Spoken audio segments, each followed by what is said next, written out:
What's up everyone? Welcome back again to my YouTube channel. So ngayon pag-usapan natin kung paano nga ba makakatulong o paano tayo makatulong sa mga mahihirap.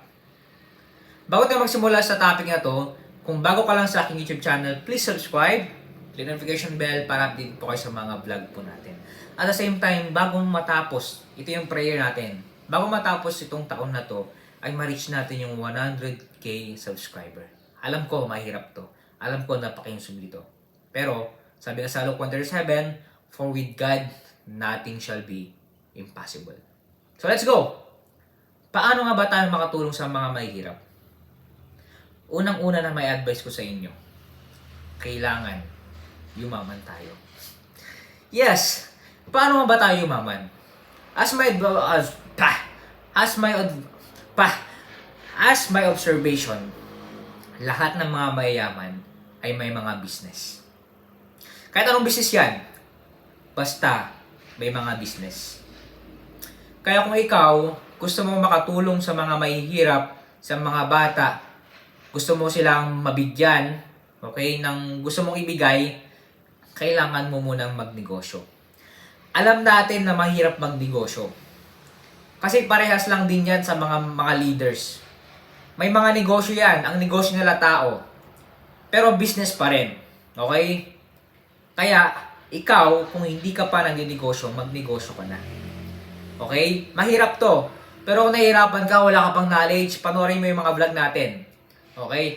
Andyan yung mga experience natin. Okay? So, kung hindi ka pa simula ng negosyo, pwede ka rin bumili ng libro ko. Para ito sa inyo. Okay? Reality sa pagninegosyo. Okay?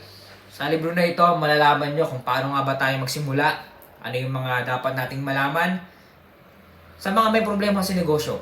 Okay? Dito nyo rin makikita yung solution. Okay?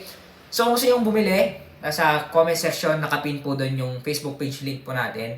Click nyo lang po yun, kaya naman nasa description. Click nyo lang po yun.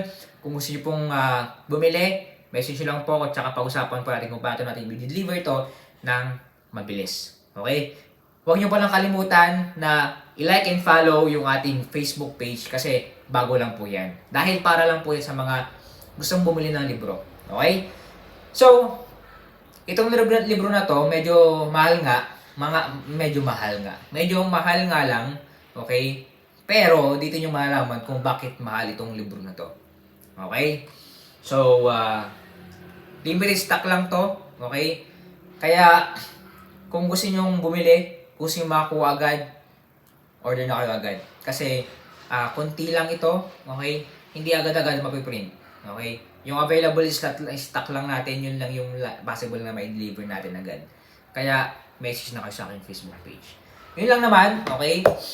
Sana ay nakatulong to, naging blessing to sa inyo, okay? Magsimula ka na magnegosyo, please, okay? Dahil, pag mayroong magnegosyo, makakatulong tayo sa mga mahihirap. Okay? Yes, may ibang paraan para makatulong tayo. Pero mas malakas yung impact. Okay? Pag meron tayong kakayahan para magbigay. Sabi nga nila, it is more blessed to give than to receive. Pag pinagkatiwala ka sa maliit, pagkatiwala ka sa malaki. That's the Bible principle.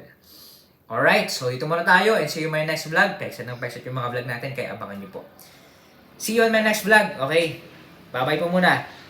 God bless.